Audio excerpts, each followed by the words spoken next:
నా పేరు లక్ష్మి అండి. మాది పాలకొల్లు అండి. అయితే కొంచెం పొలం విషయంలో కొంచెం మాకు సమస్యలు వచ్చినాయండి.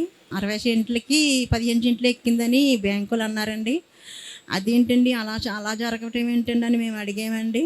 అడిగితే ఏమోనమ్మా ఇందులో అయితే ఏం కనిపించట్లేదు అని అన్నారండి వాళ్ళు. అదేంటండి అనేసి మేము 3 సంవత్సరాల నుంచి నేను చాలామందిని అడిగామండి. అడిగితే వాళ్ళు కూడా నేను డబ్బులు ఇచ్చుకుంటామే కానీ మాకు పని అసలు జరగట్లేదండి.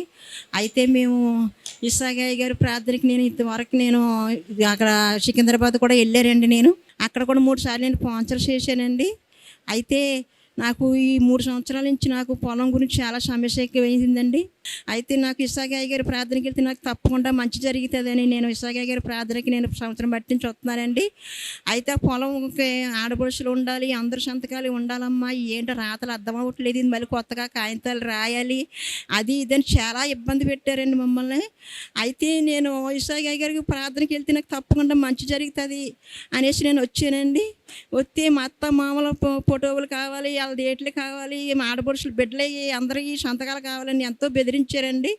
బెదిరిస్తే ఎలానైనా ఇవన్నీ నేను తేలేను అనేసి నేను 60 సెంట్లు పొలం 15 సెంట్లు ఎక్కడం ఏంటంటే మేము చాలా ఇదయ్యామండి.